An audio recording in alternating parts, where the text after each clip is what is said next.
I'm about to turn 18 in a few months, and things have taken a surprising turn at home. Let me set the stage for you. I live in a house that belonged to my biological dad.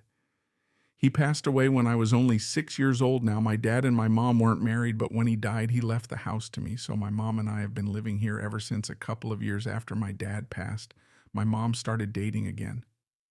And that's when my stepdad came into the picture. They got married and he moved in with us. It seemed like everything was going okay until recently. You see, for the longest time, my stepdad was under the impression that the house belonged to my mom. No biggie, right?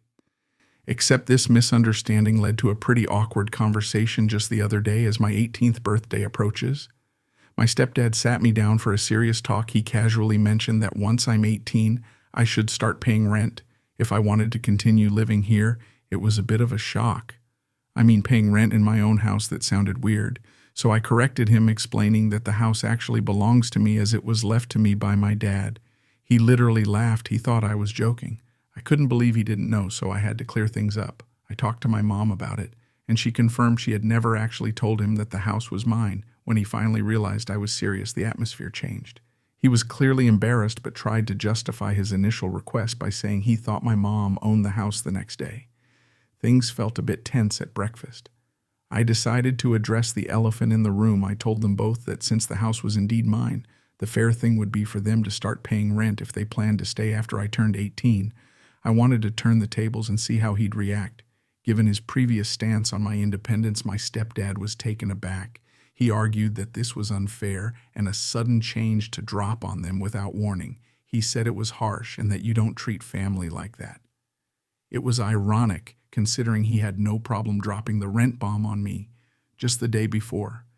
He tried to defend his point by saying that his initial idea was meant to help me learn financial responsibility and prepare for adult life. But I shot back, asking how it was any different when he lives here without contributing financially. What does that teach him? I asked. The argument got pretty heated. He accused me of being spiteful and trying to get back at him. He ended the conversation by calling me out of line and walked away. My mom stayed quiet during most of the argument, but later she told me she thought I was being too hard on him. She agreed that he shouldn't have asked me to pay rent, but she felt my reaction was pushing the family toward a split. Despite the blow-up, life went on as usual, but with an unspoken tension in the air. Over the next few weeks, we all kind of danced around the topic. I spent a lot of time thinking about family dynamics and the concept of home. It wasn't just about rent, it was about respect and understanding, about acknowledging each other's positions and feelings. I decided to have another conversation with my stepdad. This time I approached it differently. I explained that I wasn't trying to kick them out or act spiteful. I wanted us to act like a family that supports each other, not one that takes advantage. I suggested maybe we could work out a system where they help with some bills or maintenance costs instead of traditional rent. It would be a way for all of us to contribute to our home and help maintain it. This conversation went a bit better. My stepdad seemed to understand where I was coming from, and we agreed to sit down with my mom and discuss a fair solution. It was important to me that we all felt like we were being treated fairly and that home remained a place where we all wanted to be. Looking back. I learned a lot about handling difficult conversations and standing up for myself. I also saw the importance of clear communication and respect in keeping a family together. Even when things get tricky, it was a big moment for me, stepping into adulthood, not just in age, but in understanding and managing real-life situations. Am I the a-hole here now for some comments? Not the a-hole charge him rent. It's not spiteful. That's what adults do. They either buy homes or pay rent for the places they live. He doesn't think you should be allowed to live rent-free when he thought your mother owned the house. But he thinks he should be allowed to live rent-free. Tell him to cough up or leave edited to. And by the way, he told you that you have to pay rent in a house that he doesn't even own, even if your mother did own the house. Any rental agreement should have come from your mother, not him. You are not his child. He has no business parenting you, even if he had the best of intentions. And when he tells you he was only doing it to prepare you for life and adult responsibilities, I call BS. If that's the way he truly felt, then he would have gone through your mother, since she's related to you, and he thought it was her house. It wouldn't surprise me to learn that he was hoping that you'd pay him rent, lining his pockets with free money, collecting rent on a house that isn't even his. It's unfair. Because it's a sudden change, Guy. It was perfectly fine when the sudden change was happening to you. not the a-hole he needs to act like an adult and pay his own way in life. Get a rental contract and make them sign it or start the eviction process. You know that he would 100% make you pay up or get out, not the a-hole. Oh, when the shoe is on the other foot, your stepdad is all about taking care of family. Why wouldn't your mom tell him at some point you would want to either have this as your home or selling it or renting it out for income? Did she really believe that she and him would just continue to live there forever? I would stand firm and draw up a lease that would begin in 30 days. This is your house. And honestly, I don't believe that your mom had any intention of ever letting this be your home. Now that he knows it's yours, he sounds like he would try to push you around. He didn't even tell your mom he was asking you for rent story 2 a few years ago. My family faced one of the toughest times we could imagine as we lost our father to cancer before he married our mom.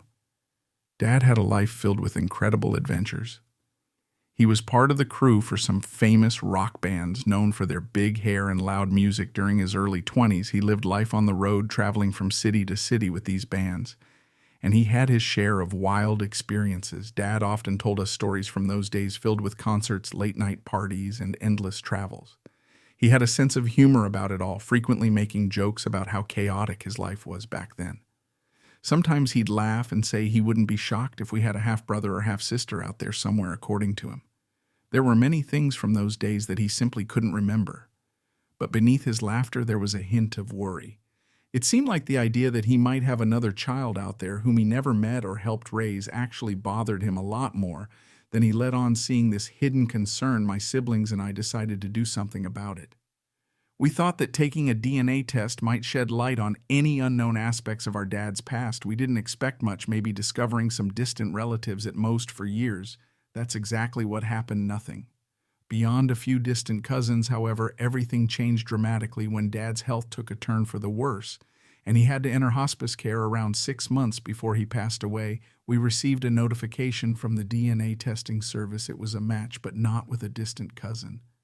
This time it was a half-sister, and she was almost a decade older than me.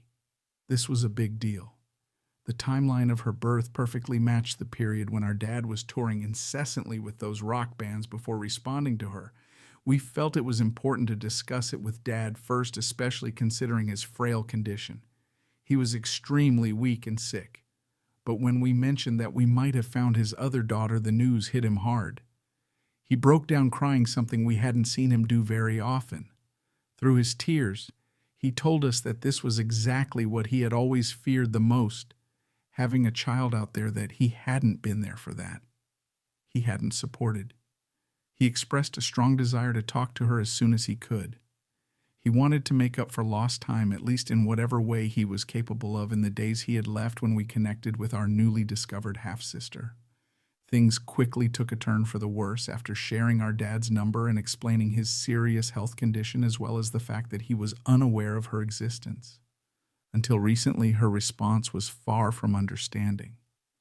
Instead, she began to bombard him with phone calls, often filled with anger and accusations. She would scream questions at him, asking why he left her and her mother, why he never searched for her, and calling him irresponsible.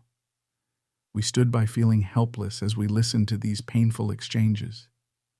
We even urged him to hang up, but he refused. He believed that listening to her absorbing her pain and anger, was the last thing he could offer her in his final days after our dad passed away. The tension escalated when we informed her of his death. Her immediate reaction was to inquire about her inheritance. I was taken aback by her bluntness. His medical bills had depleted nearly all his savings, and after paying for his funeral, we were left with just $11,000. I explained to her that there was hardly anything left, and what little was left was meant to be split among my siblings and me.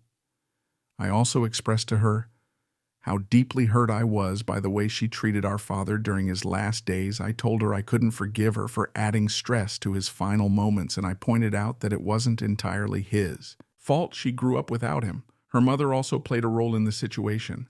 My mom and sisters think I'm being too harsh. They say I should try to understand how she feels about growing up without a father and suggest that I should just give her the remaining money, considering it isn't a large sum and her life hasn't been easy. However, despite their arguments, I find myself unable to move past her actions. Our dad appointed me to manage his estate, and I feel a strong responsibility to honor his last days, which were overshadowed by turmoil and regret due to those distressing calls. It's a tough position to be in, balancing fairness, grief, and unresolved family tensions now for some comments, not the a-hole. The fact that the first concern she had when he passed was money. He didn't know of her existence, and I won't say he's not to blame, but it's something her mother could have, mentioned to him years ago. She directed all of her anger and frustration to the wrong person. And honestly, F empathy after that. Sorry for your loss. And please stick with your gut on this, not the a-hole. Not your responsibility. She's rude, has no empathy. He clearly had worry for this. He had regret, I'd say, if she had some compassion, showed some sort of love or understanding, and didn't demand money from a dead man she doesn't know at all. Then there could be some type of care for her. Sort of, not the a-hole. I mean, if your father had wanted her to have something, he would have added her to the estate he was talking to her. So it sounds like he was of sound mind if he had wanted to don't give her any money. Stop taking her calls. It doesn't sound like she wants to get to know you anyway, I get it. She's angry. But that's not your burden to bear. Story 3. So I'm a 40-year-old mom with a wonderful 15-year-old daughter named Amy. I've been raising her on my own for the most part. A few years back, I shared with everyone that I'm gay, and just last year I married Jenna, who's 42. Jenna brought a new addition to our family, her daughter Nora, who's 13. We've all been living together under one roof, and I have full custody of Amy. It was a bit of an adjustment at first for Amy to get used to the idea of having another mom around, but now they're doing great together. Our household became even more lively because Amy and Nora's birthdays are super close to each other, only separated by a couple of days considering that. And knowing that Nora has been a bit shy and has had some trouble making friends since she moved in with us, we thought it would be a fantastic idea to throw a joint birthday party for them. It seemed like the perfect way to help Nora feel more integrated and celebrated in our new family setup because most of my relatives live abroad. They tend to send gifts ahead of time this year. They sent a big bag full of gifts about a week before the party. There were at least 20 gifts in there, all wrapped up and ready to make the birthday girl smile. The party itself was a hit, lots of fun laughter and cake after the guests left, and it was just our little family. Jenna started to hand out the gifts. She pulled out gift after gift from the bag, and we noticed they were all for Amy. After about 12 gifts, I started to feel a bit uneasy. We reached into the bag again and found that there was only one left, and it was for Nora. Nora, trying to stay upbeat, opened her gift from my parents. It was a 115 tumbler from Walmart. You could see her trying to hide her disappointment. It wasn't about the price, but the thought behind it. Amy, on the other hand, had received an array of high-end gift cards, each worth well over $100, a brand new limited edition smartphone, some really cool gadgets, fancy designer clothes, and a bunch of heartfelt birthday cards. Seeing the stark difference in how the gifts were distributed really got to me. I couldn't help feeling that my family hadn't considered Nora equally, and it seemed unfair, especially seeing her try to brush it off, but clearly feeling left out that night, fueled by a mix of disappointment and mama bear instinct. I took to the family chat. I called out my siblings, my parents, and extended family members for not thinking of Nora, and I expressed my frustration about the casualness of the gift Nora received compared to lavish ones. I wanted to make sure everyone understood that Nora is just as much a part of our family as Amy, and it's important that she feels valued and included, especially on occasions like her birthday. After the party, when I confronted my family about the unequal gift giving, they brushed off my concerns. They argued that it wasn't their responsibility to buy gifts for Nora since she isn't directly related to them, and they felt that Amy deserved her gifts because she was their blood relative. They also mentioned that since I hadn't thrown a separate party for Amy, it was my issue to deal with the dynamics between Jenna and Nora, not theirs. Seeing Nora feel left out wasn't new. Unfortunately, this wasn't the first time she'd been overlooked by my family, which made the whole situation even more painful for her. Wanting to smooth things over, I turned to Amy that night. I asked if she might share just a few of her many gifts with Nora. Not everything, just some of the gift cards and a couple of new clothes. To my surprise, Amy was really upset by the suggestion she had always been about sharing before. And although she and Nora weren't the closest of friends, they generally got along fine. But when I asked her to share, Amy broke down crying. She confessed that she had never wanted a joint birthday party in the first place. She felt like I was constantly making her share everything with Nora, from their room to parties to sleepovers. If only one of them was invited somewhere, I'd insist neither go unless both were included. Amy expressed that she wanted something of her own, especially her birthday gifts, which she felt were the one thing that could be just hers in response. I told her off for being selfish and grounded her. I even took a couple of her presents and offered them to Nora, hoping it would show some fairness. However, Nora refused them, not wanting to cause more trouble with Amy or feel like she was accepting pity gifts. Since then, Amy has been pretty distant and cold toward all of us. I really just wanted to bring my daughters closer together with the joint party and make sure they both felt equally loved and included. But it seems like it backfired, and now I'm not sure how to fix the tension in our family. Am I the a-hole? Clarification: Jen and I bought gifts for the girls, their own tablets, as well as their friends. Nora also received gifts from her extended family, but they sent for Amy as well now for some comments. Yes, you are the a-hole. You're basically asking your daughter to share her complete identity with Nora, her room, her stuff, her family, her friends, her birthday party, the parties she goes to sleepovers. Is there anything really hers?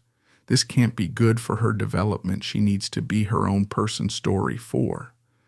So my husband, Finn, we're a couple, and we have very different salaries right now. Finn was making good money before, like $44,000 a month, but he wanted to go back to school to get a master's degree, which is awesome.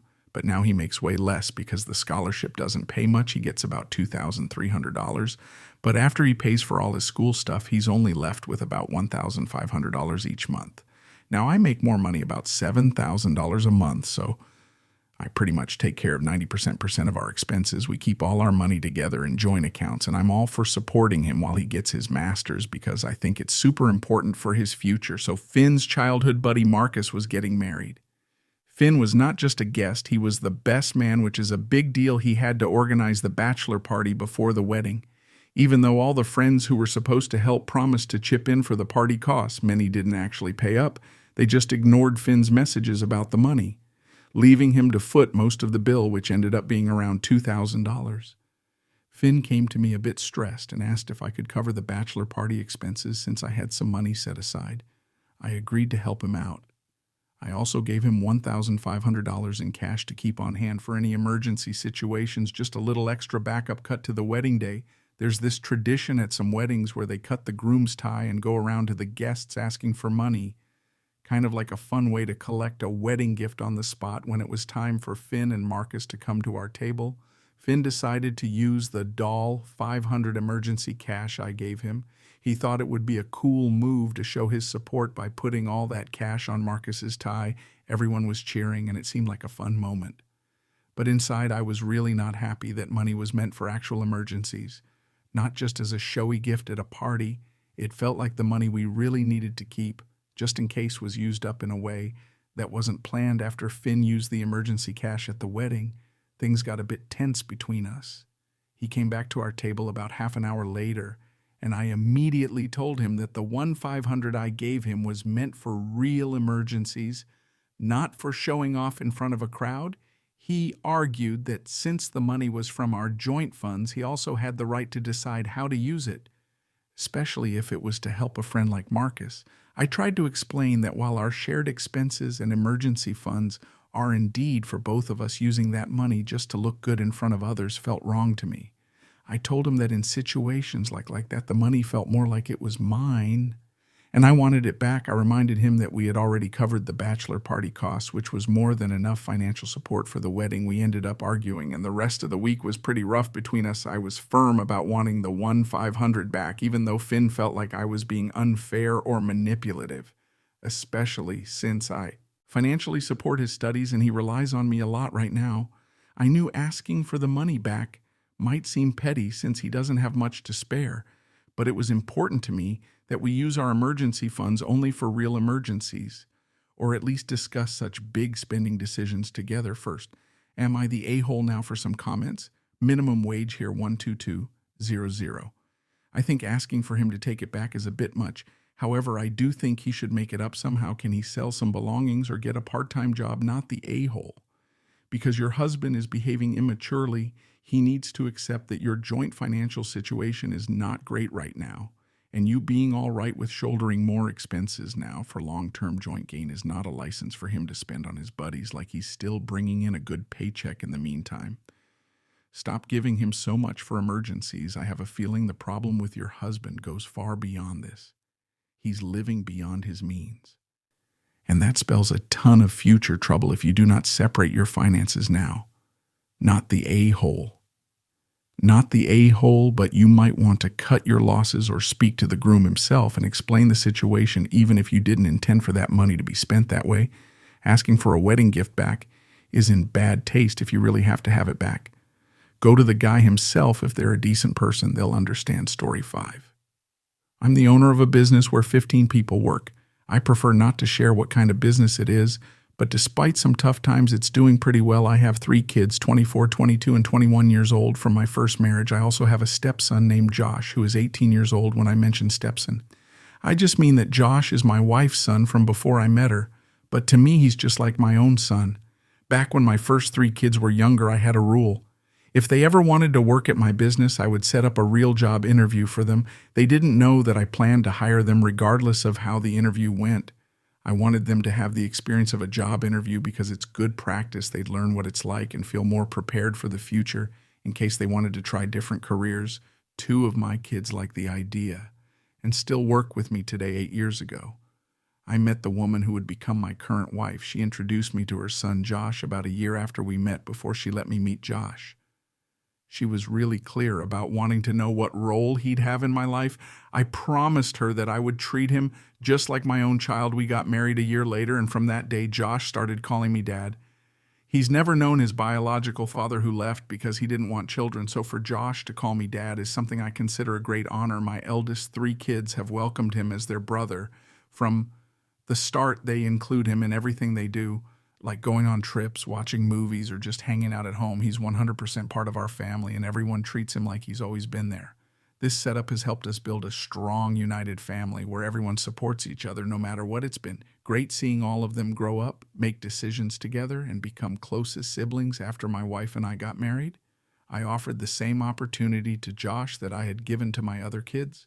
I told him that if he ever wanted to work at my business, I would set up a job interview for him, just like I did for his siblings recently. Josh finished his last year of high school and was unsure about whether to go to university or start working after thinking it over during the summer holidays, which just started. He decided that university wasn't the right path for him right now, and that he'd rather get a job, so he came to me and asked if I could arrange a job interview for him at my company. I happily agreed. What I haven't told him yet is that he's going to get the job no matter how the interview goes. I think it's important for him to go through the process of an interview to gain some experience and confidence. However, when I discussed this plan with my wife, she was really upset. She felt that by making Josh go through an interview, I wasn't treating him the same way as my biological kids, even though this was exactly what I had done for them. I explained to her that Josh already has the job. But I believed that having an interview experience would be beneficial for him just as it was for his siblings.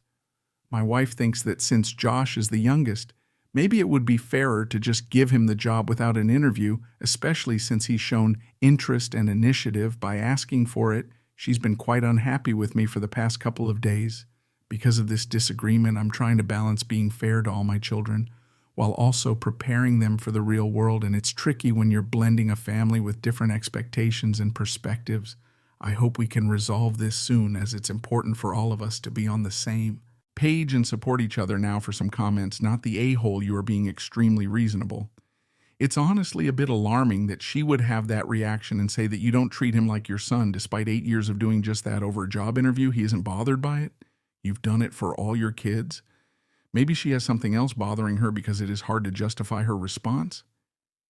Here, not the a-hole, you are quite literally treating your stepson the way you treated your biological children, and being the youngest doesn't entitle him to special privileges. I genuinely don't see why your wife is upset. Not the a-hole at all. He is being given a job and you're helping him get some real-life experience. He's getting the exact same treatment that your other kids received. Your wife's behavior is just plain weird here.